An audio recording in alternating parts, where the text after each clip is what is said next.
Welcome to the Tarot Coven Cast. Real people, real talk, real magic.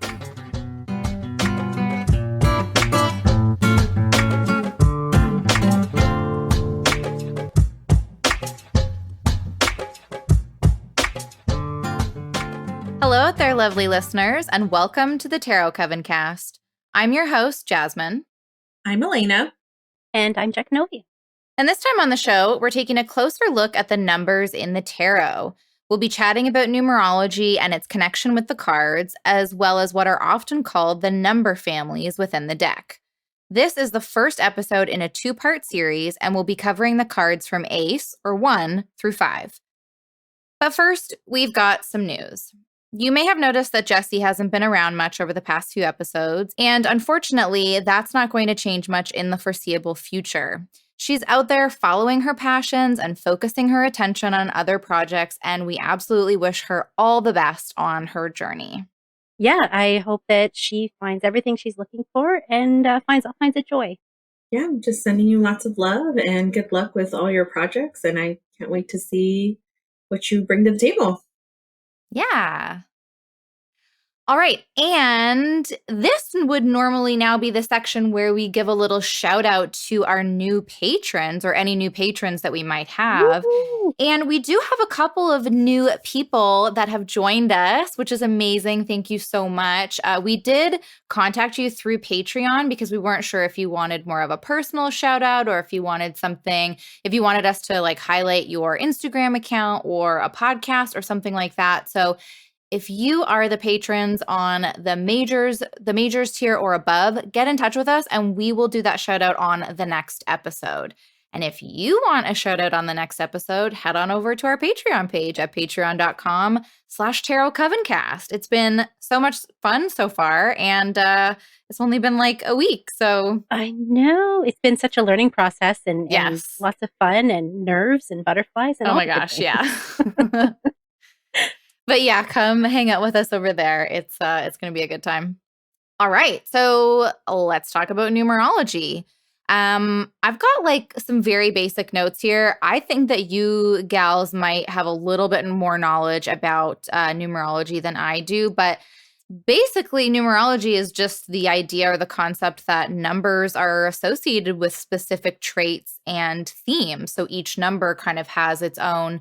Just like every tarot card has like keywords and stuff, every number has themes, keywords, all those kinds of things. Numerology can discuss things like recurring digits and patterns. You know, I think that a lot of us have gone through that stage or maybe still go through that stage where you just see 1111 all the time, or you see repeating numbers everywhere. And, you know, once you start digging into that, they can mean all kinds of different things.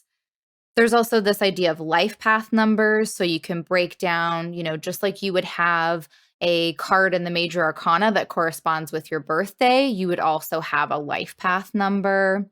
You can break down each letter in your name also has like a number that corresponds with it that you can then break down and have a number based on your name.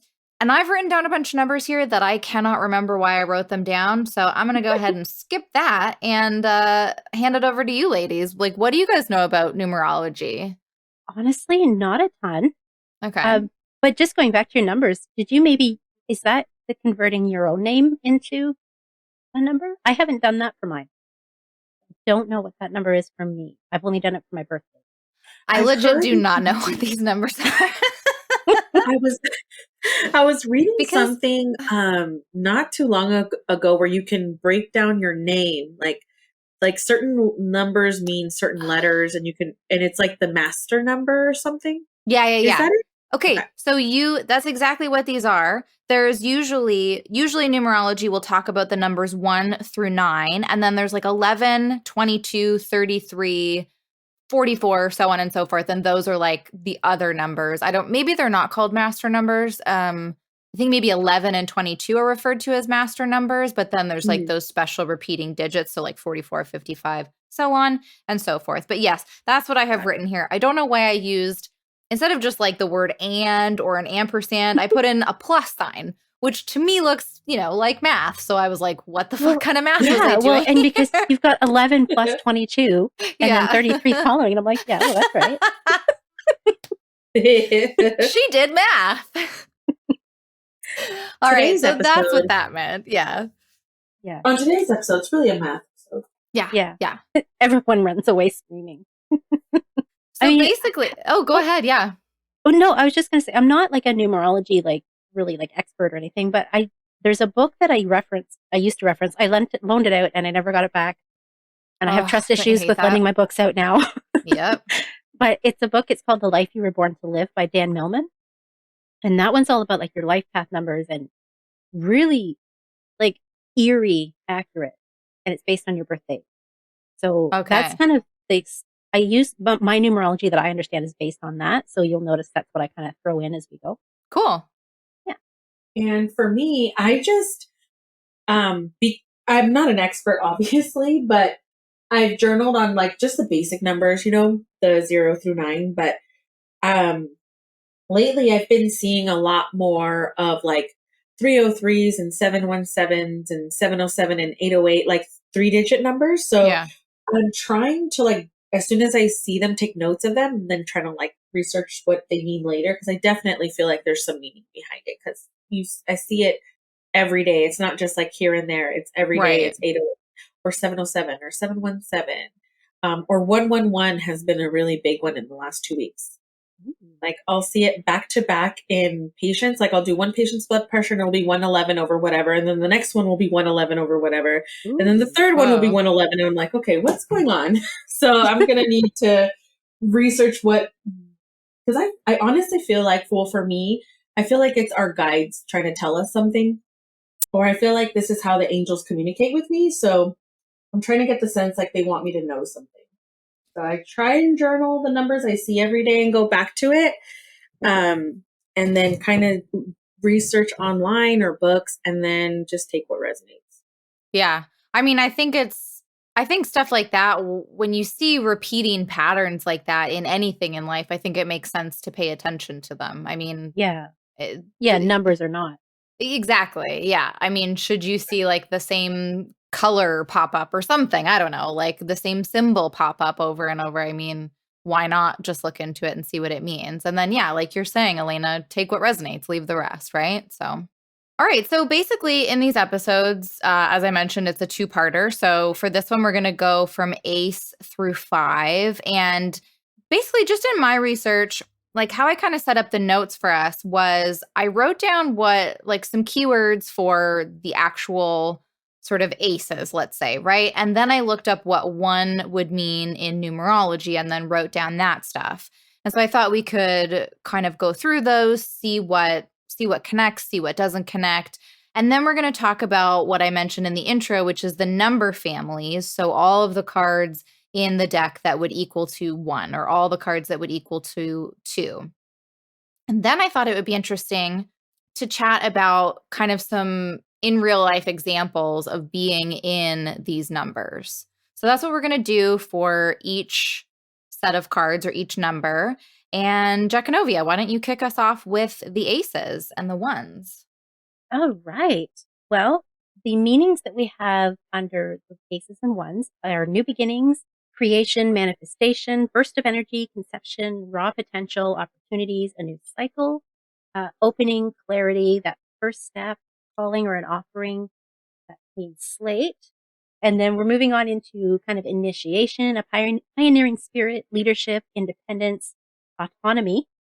Now there's some notes here: bossy, boastful, self-important, the loneliest number, which I think that's like a really good point, because the one could be like that ego, like feeling higher than other people or feeling like you're number one. And so that's a really interesting take too, that we don't always look at with that one energy. And I think I just said the loneliest number. So intuition, optimism, feeling motivated, paving the way for others, being an innovator. So not being afraid to be the first one to throw out an idea or throw out a concept. It can be spark, seed, an idea, a feeling. And then the life you're born to live numerology is creativity through security. I like that one. Yeah, that spark, seed, idea, and feeling. I'm pretty sure that was me that wrote that, and if not, it's somebody was basing that off of the aces. I feel like so the Ace of Wands, the Ace of Pentacles, the Ace of Swords, the Ace of Cups. I love that. I was thinking the same thing. Well, whoever wrote it, great work. Good job. I'm pretty sure it was you. Now, the cards that we have for the aces and ones are obviously the aces of each suit, the Magician, Wheel of Fortune, the Sun. Now, I also want to make a note that years ago, and I don't remember the source, which classic me. So I came across this concept that odd numbered cards are challenges or kind of, they can be potential warnings coming, like warnings to keep you on the right path or to avoid the wrong path, or something that's just going to require you to give a lot of your energy. So it might be exhausting. So it's like a heads up to, replenish your energy store. Interesting. Yeah.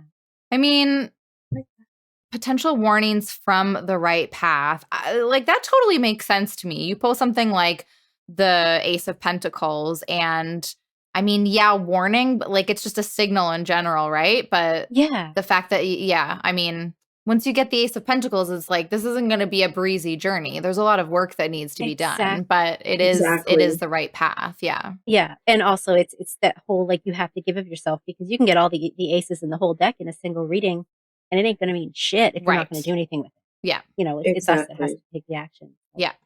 Yeah, it's just an interesting thing that just kind of, it's not something I apply all the time, but it's just an interesting thing I like to think about. So some of the connections for the aces and the aces/one. See that the Magician holds all the aces within it, which I always forget that, but every time you bring it up, I'm like, oh yeah. So it's the potential of each suit, so of each offering. So it's almost like the Magician is all 4 of those ace cards rolled into one. And that's just, it's like a magic wand. Totally. So the Wheel of Fortune holds the power of each element zodiac sign, which we did, I think, just talk about that recently on another episode. Yeah, on the symbols. Yeah. The Sun carries that pioneering, that new beginning type of energy. So that spark of life, the quickening. So some real life examples of being in that one energy would be starting something new, feeling like that new idea or the breakthrough that's on the way, the first day of something like a job, like a new job, first day of school, first day of maybe a new project that you're working on with someone, creative energy. So that motivation to move forward, the urge to make a change in your life. So taking part in some activist movements. And I see a note here setting a diet goal. That's really smart because that's like that change, but you have to kind of get the mindset first before the action comes. So I like that. Right. The desire to shut a door, to walk away, to end a cycle of some kind. Now, the reason that I put this note in is because 1 numerology equals 10 for 1 plus 0. So that just signifies that cycle. So it's starting over. So you have to let go of something before you can gain something else. It's that saying that, how can you accept something new if your hands are full? You got to put something down first. So it's a completion and a beginning. Yeah. And technically the 10s would fit into this number family, but to sort of equal out the episodes, I decided to make it ace through 5 and then 6 through 10. And I thought it would be a nice kind of, once we get to the 10, it'll be a little bit full circle because some of the same themes will come back up, but it'll be like closing off the episode. I don't know. I thought it would have like a nice bookend, but totally. I mean, if you break down 10, you get 1. So yeah. Yeah. Right on. Yeah. I was just, as we were thinking about real life examples, I was writing something about the new moon, the upcoming new moon in Pisces, which will have passed by the time you hear this. But so now I'm also thinking, the beginning of a new lunar cycle when you're beginning to set your intentions and thinking about what you want for the month ahead, the next 6 months, the next 12 months, that kind of thing. So, within your own practice, that kind of thing too. Or even just like the first day of the month or something. I mean, like, I guess it depends on how you plan your stuff out. Maybe you look ahead on your calendars a week before or something. But like anytime you're launching into that newness, that new cycle, that new beginning of whatever it is, I mean, that's kind of one ace energy. Yeah. Yeah. Or a new book. Sure. The first page of a new book. Yeah. Yeah. I always love page 1 and I hate the ending page, whatever number it is. Always the first page. It's my favorite. It's just starting. Yeah. Or like, I mean, I don't know if you meant reading a book, but now I'm thinking about like a new journal, that fresh page, the Ooh, first page yeah. of the new journal. Yeah. There's nothing better than when you get that new planner or that new journal and you just open it up for that first time, crack it open. Yeah. Yes. You write the first date on there. New journal, who dis? Yeah. Don't you hate it when you accidentally write the wrong thing on the first page? Fuck. Ruin the whole I journal. know. Oh, you just got to cut the whole page Exactly. out. Yes, and I it didn't just get rid happen. of the whole page. Use it as scrap paper for something, but it's not staying Yep. in that book. Do you know Same. what? It's Molly Roberts, I believe. She's on YouTube and she does journals and she takes old books, like just old books, and she like paints them and then writes on that, like paints each page. So like she does it one page at a time and it's really Whoa. intentional. So different colors, or she'll like paper mache or something.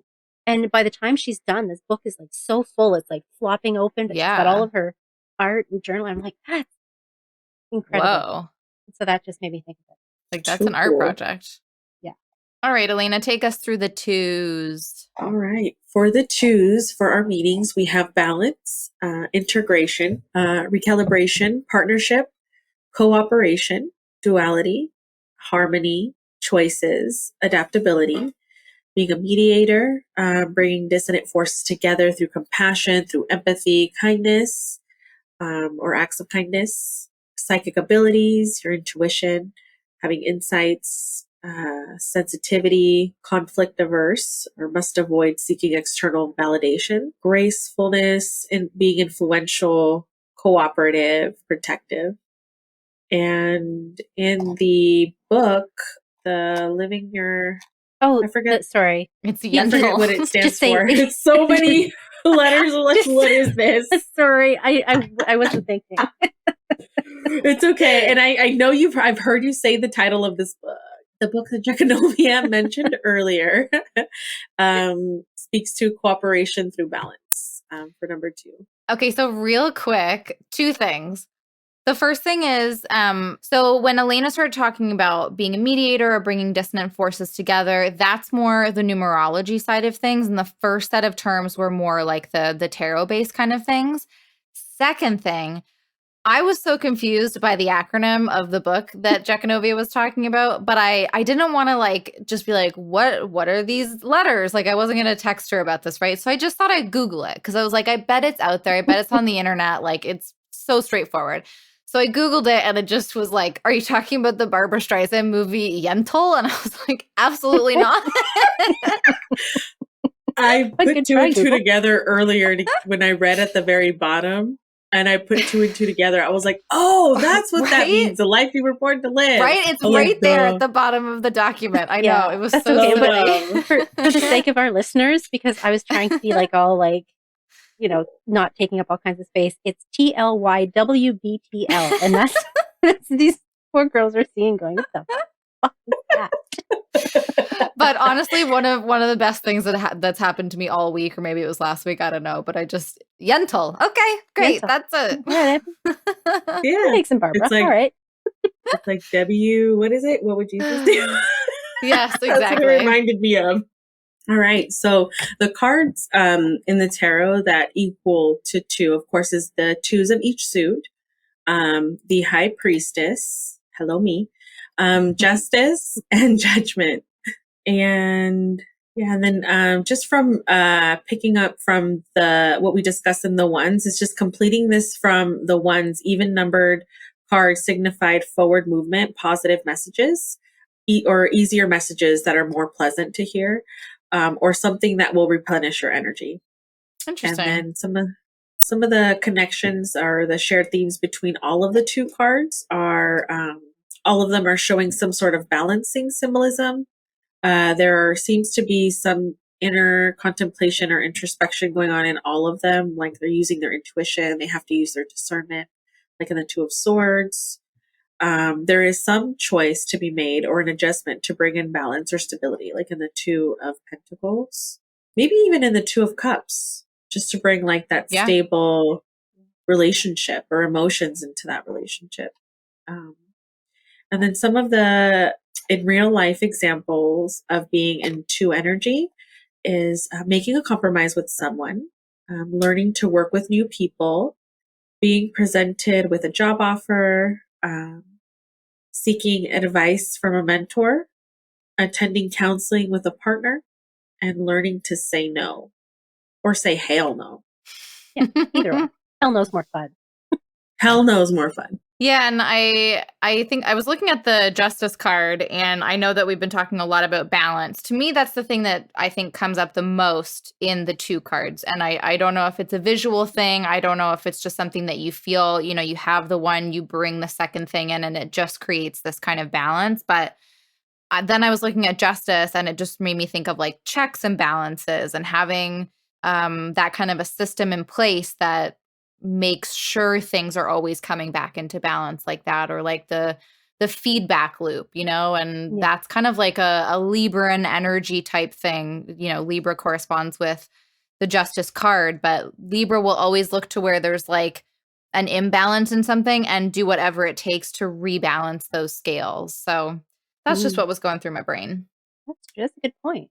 Very good point. Thank you.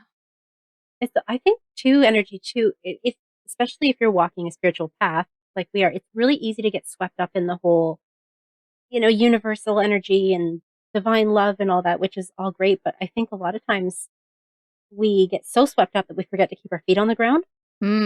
So there's also that energy. So, I mean, that's kind of high priestess energy. Yeah. She knows her shit, but both of her feet are on the ground. One's on the moon, right, and one's on the ground. Well, that's okay. That's still a balance, though. Even, I mean, that's almost reminding me of the star in a way, too. Like, even though the figure has 1 foot on land, 1 foot in the water, that is still a balance. Yeah. Yes. Yeah. Earth and water balance. Yeah. Yeah. Intuition and reason. I always think about that, the different sides of the brain when I see the high priestess as well, because I know that they're very in touch with their intuitive side, but there's something about still being able to see things with a healthy amount of like rationale as well. Yeah. Yeah. Well, and I mean, that just kind of leads you into the toxic positivity movement. Like, not everything is roses and rainbows. Nope. So it can't all be unicorn farts all the time. Yeah. It's just. All right. You guys ready to move on to the threes? Yeah. Okay. So some keywords here are synthesis, birth, expansion, growth, teamwork, groups, putting ideas into action, unique thinking, being artistic, charming, curious, indulging, bonding, self-expression, adventures, humor, and spontaneity. The more numerological side of things would be the output of two joined forces. Communication is key. Expression and sharing of ideas makes work that inspires, imaginative, escapist, and moody. And then from the Yentl book, or Jacanovia's book, it is expression through sensitivity. I really like that. That really resonates with everything else that was just on that list. Right? I mean, all of these have so far, honestly, but there's something about that is really striking me. All right, so the cards here would be, of course, the threes of each suit, the Empress, the Hanged One, and the World. And in case, I mean, I feel like maybe I wasn't super specific about this, but like the Hanged One is a 3 because it's 12 and 1 + 2 is 3. So some connections and shared themes between all of the 3 cards is that all of them seem to be in some form of either collaboration or planning and processing of thoughts, ideas, emotions. Even that 3 of Swords is sort of working through something big. All of them seem to focus on something from the outer world, observing the world, being influenced by something external. All of them seem to be working from a passion within, all for the same outcome, peace, perfect flow, or synchronization. All of them seem to be taking action from the 2s. There's a turning point and then tapping into that creative energy. And then some in real life examples of the 3 energy would be when there's some sense of moving parts or being in group work. So I think that every time we collaborate to make a podcast, whether there's 2 or 3 of us, I think that that's 3 energy because there's all of us coming together with all the moving parts. We're all putting in our notes, like we're all coming in with our own microphones and our own audio and figuring out the tech issues. And there's just that kind of group work element. Finding solutions to a challenge, planning or altering plans to accommodate a change, like that one. Creating a vision board, sacrificing self for others for a positive outcome, sharing ideas or projects on social media, very cool. Starting a blog, writing a short story or a book, and planning an outing with friends. That's cute. The threes are so much fun. Yeah, threes are pretty great. The collaboration. I think threes are my favorite. It's like, I feel like it's that creative, fun expression energy, especially when I think about the cards, the Empress. Mm-hmm. I don't know. That card just goes, I think about that right away. And I think like artistic and poetry and nature. Like I think the threes are my favorite in this episode. The threes are just so generative. Like I think that's the thing that I think of the most is just like it's life-giving. Yeah. And that doesn't mean like literal birthing babies, but just like giving life to your ideas. Yeah. Or excited about life. Sure. Yeah.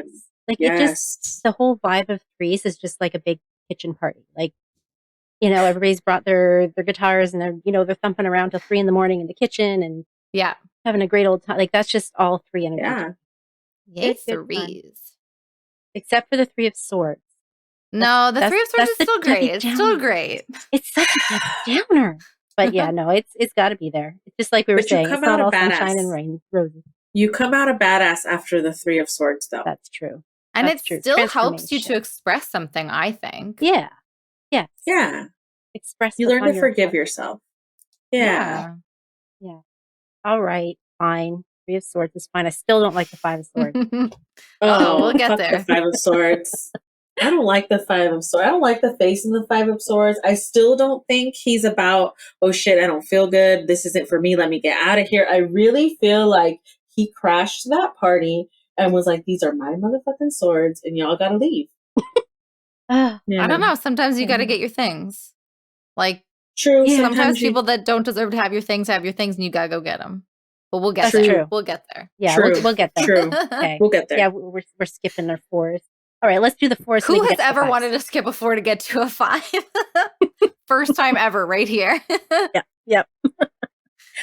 All right, so the tarot meanings for 4 are like structure, container of time, a break, pause. It's a time when the foundation's been laid, so what once was internal is now manifested. Practicality, service, patience, high morals, traditions, values. 4 represents all the 4 elements and a sacred direction. So your north, east, south, and west. I always forget about that point. Thank you for adding that in the note. Yeah, that's a great point. Yeah. So the numerology meanings of the 4 are like fortifying roots, that earthy energy. So a solid infrastructure is essential. Practical, hardworking, responsible, creating logical systems, being possibly rigid or stubborn, encouraged to think outside the box, connecting with source, spirit, angels. And the life you were born to live meaning is stability through process. That's my life number. That's my life path number. Ah, of course. Right. Because these are your cards, the majors. Yeah. Oh, yeah. I was the one. I mean, there's a reason I love the Magician so much. Yeah. Oh, yeah. See, with the life you were born to live numbers, I'm 31-4. So I'm actually 3s, 1s, and 4s. Oh, interesting. Ooh. Okay. Yeah. So I'm going to force you to actually get yours because now I'm really curious as to what yours are. Okay. So, and then if you guys want to share, maybe we can share with the listeners in the notes or something. Maybe it'll be in the bonus behind the scenes content. Ooh. But you got to be a patron. Guess you better come join us. Quit playing. So we're moving on to the cards now, the 4 cards. So the 4s of each suit, the Emperor and Death. So connections and shared themes between all 4 of the cards is a pause, a need to stop and reflect. There's no movement. There's some stagnancy going on. Tuning out the world. So you just don't really want to hear what's going on around you. You're not taking in information that you might need to make a solid decision. So it's asking you sometimes just to get out of your own head. And some real life examples of the 4 energy is like taking a vacation. So whether it's just a day or a week or longer, feeling prepared and confident, not participating in drama or the outside world, taking up a meditation practice, focusing on mental health and stability, applying for a new job or promotion, budgeting, making a plan, kind of dropping bad habits. And this note's really interesting. So when you work in harmony with a group to get a job done, it could just be deep cleaning a house with your partner, perhaps, but it's a joint effort. When you use resources to get you out of a situation or through an obstacle. How do we think death fits in here? I think it's almost like you have to let something die, or because it does speak to like no movement, stagnancy. Like maybe it's what's not working, what's keeping me stuck that I need to let go of, so that something else, I can make room for something else to grow. Totally. And maybe you'll figure that out through a meditation practice, or maybe you need clarity by focusing on your mental health so that you can figure your shit out. Like maybe you need to talk to a mental health professional because maybe you're too stuck and you just need that little push to get you through that. Yeah. And I'm thinking like maybe death is connected. Like I'm trying to see the fours through the lens of death almost, and seeing the fours now as like an opportunity to pivot in a way. Like maybe the Four of Wands comes up and you're not the type to make space for play. Like you're a bit of a workaholic, whatever. And you just haven't made that space yet, but that is the thing that's like preventing you from actually getting more work done or something. Like you need to like go and let loose for a bit. So it's this pivot point, letting go of that routine, that bad habit, whatever. And I mean, is that making sense? I'm kind of like pulling this out on the fly, but no, that makes perfect sense. That's one of the things is like the killing off your bad habits and sloughing it off. But totally, there's also, I mean, death itself is a complete disconnection from the physical world. So that's kind of the energy I get from the death. It's like it's a complete shutdown and disconnect. It's rip which off is the total Band-Aid, Four of Swords and Four of Cups, kind of. Yeah. Right. Boredom. Time for a change. Yeah. And basically, and it's like that energy of, okay, this is done. Burn the bridges because you can't go back. Don't give yourself that safety net. Get the fuck out. Cool. You can take that out if that was too much. No way. No, nice. And I don't know why I've never asked you before, because like, I don't know how much you've looked into it, having these as your cards. Personally, I honestly haven't thought that much about having the Magician, the Sun, and the Wheel of Fortune as my cards. I really just like the Wheel of Fortune, so I tend not to think about it that much. And the Magician, as we all know, it's like a broken record for me. But yeah, I mean, have you done much thinking about what it means for these two cards to connect, like specifically the Emperor and Death? Yeah, a lot. Because when I found out that Death was my personality card, it was like, wow, that's charming. So is the Emperor your soul card then, and yes. Death is, okay, gotcha. Yes, yeah. And basically the connection that I see is the Emperor. I mean, you can't make change unless you recognize that it needs to be made in the first place. So the Emperor is like taking that power back. You are the Emperor of your own life. So you have to step into that role in order to find out what needs to go. And it's almost like the Emperor directs Death and says, okay, this has to go, this has to go, and this has to go. I want this to be regenerated. I need the seeds left over from this. So it's the Emperor is the orchestrator and Death is the one that carries it out. Ooh, that's how they interact for me. That is the coolest connection. Yeah, I really like that. Death carries it out. Yeah. And it makes perfect sense too. I mean, if you set the cards next to each other, it that looks like the story. Yeah, well, because I'm so visual, right? That's absolutely one of the ways I came up with it. But I really had to tune into each card individually too, because I didn't like the Emperor. I don't like authority. It's really hard to connect with the Smith Rider-Waite. I cannot believe I just called it the Smith-Waite. Oh boy, words today. That's all right. It's good. It's fine. It's really hard to connect with the Smith-Waite Emperor because it's so male. It's so overly male and exactly. Well, but maybe that's why I connect so much with the Empress, because in my life I identify very feminine, very, very feminine side. And also, I'm sure for a lot of people, for the Empress to be so feminine is also very frustrating and hard to connect with. So that's what I mean. So I don't want to judge the Emperor, but I can honestly say I have not met an Emperor yet in any deck, including, and I hate to say this, including the Wild Unknown. I don't like the Emperor in that card really, even though it's just a tree. Yeah, I love that one. I'm surprised that you don't like the tree. it's because it's just so dark and shadowy. It's just foreboding to me. Like it just, Right. I don't know. I don't know. What about the Emperor and the Lightseers? I don't know that I've seen that one yet. I can't remember it. It's the one where there's a man and he's sitting. I think he's sitting on Mars. Is it Mars that's associated with the Emperor? Yes, Well, right? Aries, Mars? but yeah. Aries, Mars, yeah. I think he's sitting on Mars, and he has his legs crossed. He looks cool. Like, he's my favorite. He's the only one that I actually like. Okay, I do enjoy this image, but there's still, maybe it's just the energy of the Emperor itself that I don't. Probably. Maybe that's what it Probably. is. Because I'm still, it's Probably. like, out of the ones I've seen, this is one of the ones that I can handle easier.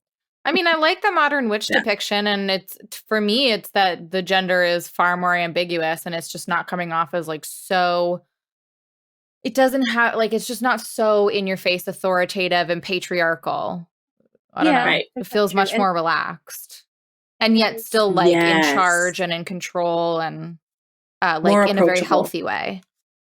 Yes. More approachable. Yeah. All right.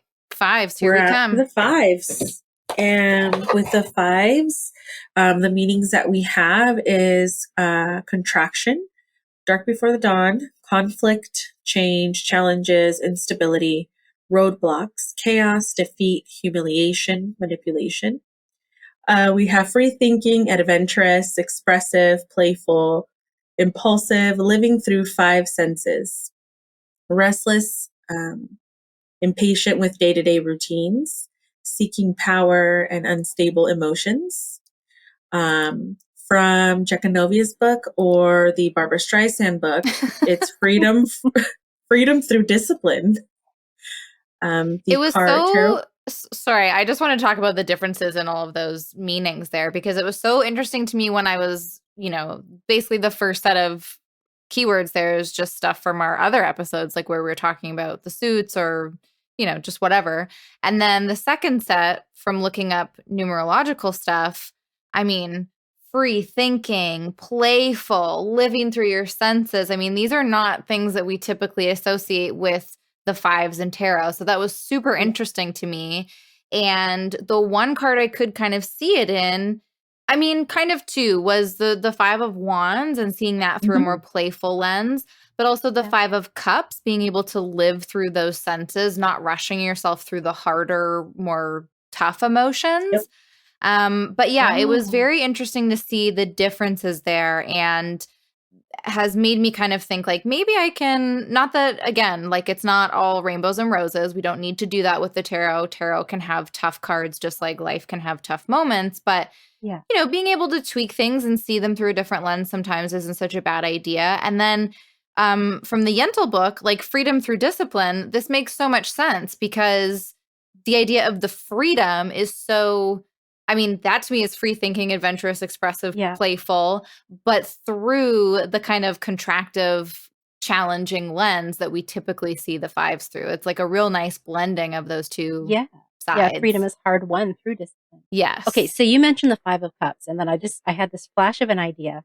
So we always assume that he's kind of like, oh man, my cups, I'm focusing on these damn cups. Maybe he was like, fuck this shit, and kicked them over himself and was like, get the fuck out of here. Fair. And decided what he wanted to keep and take with him. Wow, that was a lot of F-bombs. I apologize.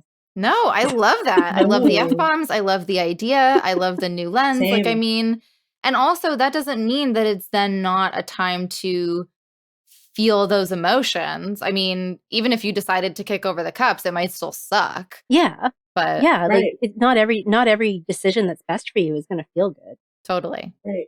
Especially with cups, that's your relationship. So maybe you're letting go of relationships with people that just aren't working for you anymore, and that's why you're grieving it. You're wearing that black cloak. You're grieving it because it's got to end. But grief, you do it. You do the damn thing. So totally. And it's not like you don't have any other cups to fill. Yeah, exactly. Pick that shit up and fill it up with something else. Pour some whiskey in the other one and get on with your day. Yeah. No, I'm not insinuating go get drunk, but But I mean, also, it kind of looks like those other cups were full of blood. So I'll take whiskey over blood. Oh, yeah. You know what? I'm with you on that. Yes. Or there's also a stream there. So this could be Jesus turning water to wine. And then he's like, fuck, I spilled this. Oh, maybe it's red wine. I spilled so much wine, you guys. So, okay. The cards in the tarot where you will see some fives, obviously, is the fives of each suit, the Hierophant and the Temperance. Connections or shared themes between all of the 5 cards, discomfort, hardships, limitations or restrictions, acts of bravery, working through grief, going through a divorce or a breakup, or just even breaking up with a friend that you're kind of like, this relationship isn't making me feel good anymore, or you just know you have to cut someone off. Could be that, or a family member. Getting your house broken into, or just, getting something vandalized, or just getting your space, just someone in your space, violating your space, or losing a job. So in real life, example of being in this 5 energy is feeling down in the dumps, like the 5 of Cups, or just when life or just things are harder than they usually feel or should be, feeling like you're held back or restricted, or you work with an overbearing boss, or maybe you're just around a lot of energy leeches, or just an overbearing lover. You could be healing from an addiction, as in actively participating in recovery. So you could be taking the steps towards recovery, establishing a business, which is a freedom through discipline.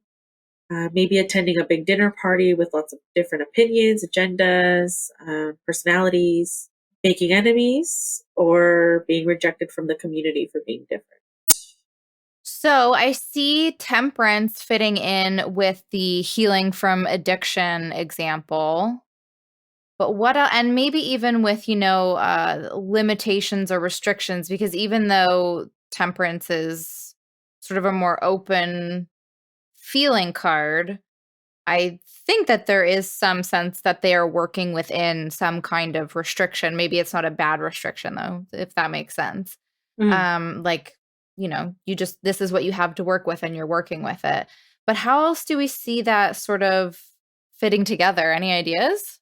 I think too, if an addiction doesn't have to be like to a drug or alcohol, it could just be like you're overeating your favorite food, or you're watching something or too much on social media, or watching things that don't make you feel good, but you're still kind of watching it anyway. Like maybe the Temperance is a call to just bring more moderation in those things, or just a reminder of balance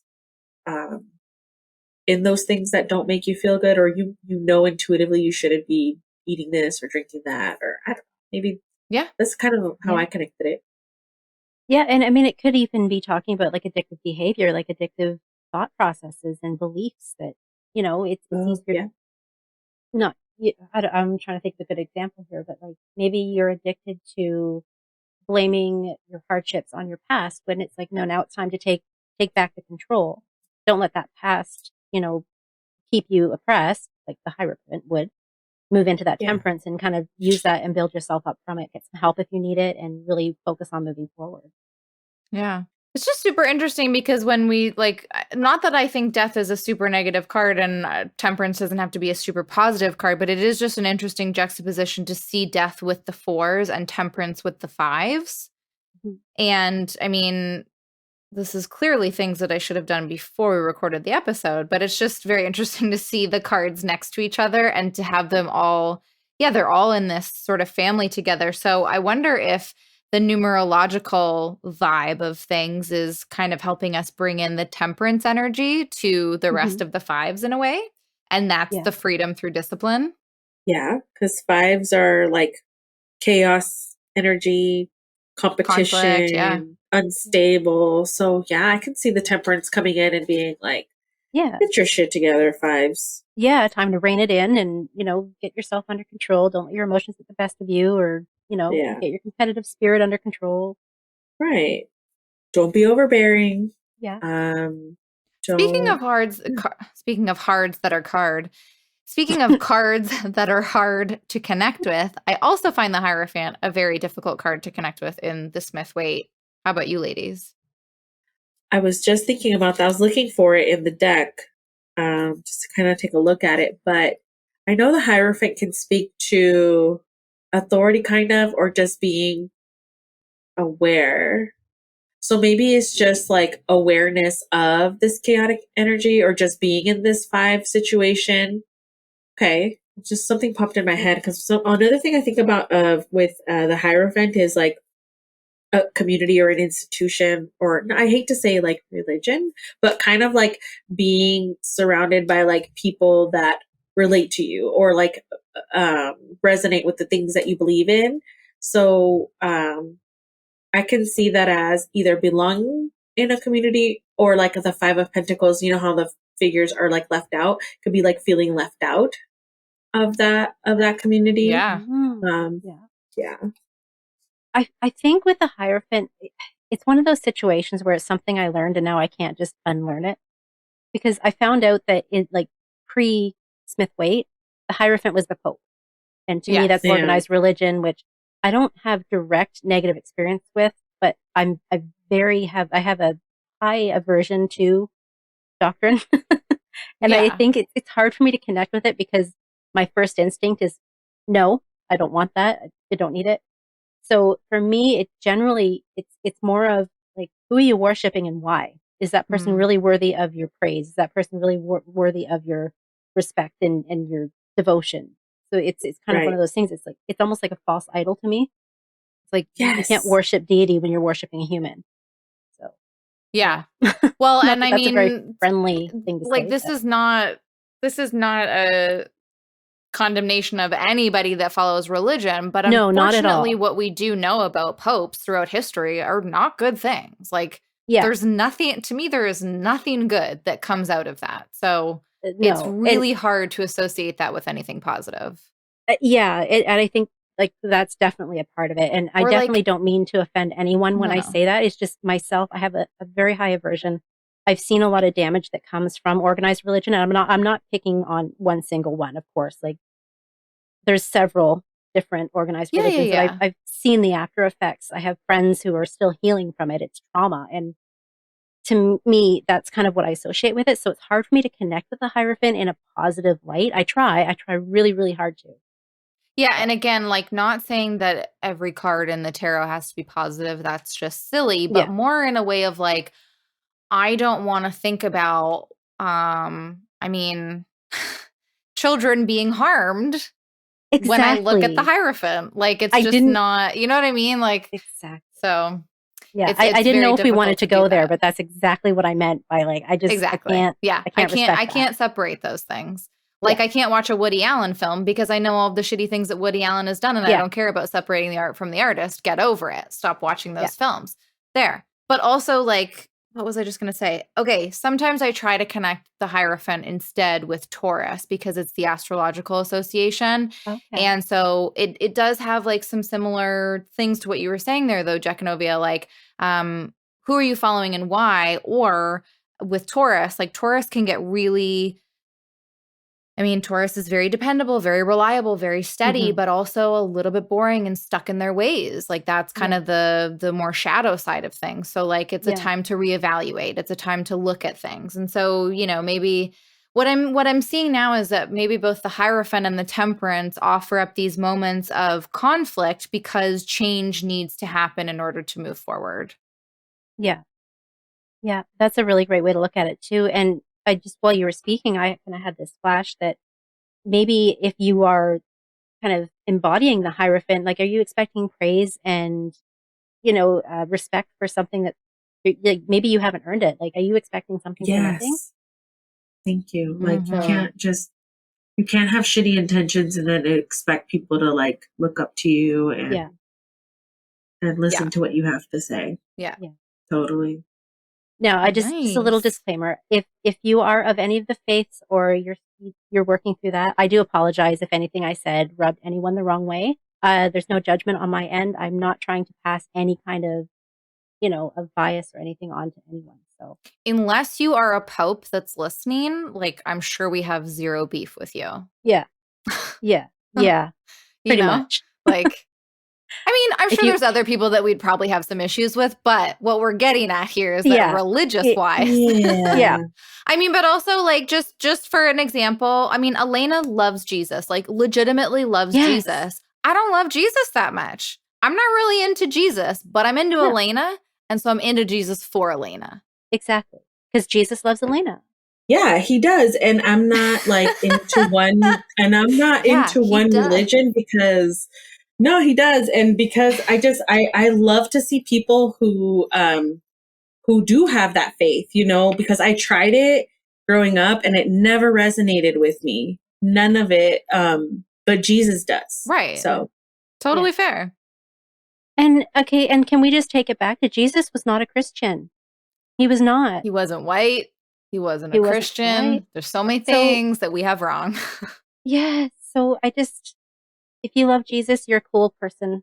So Yeah.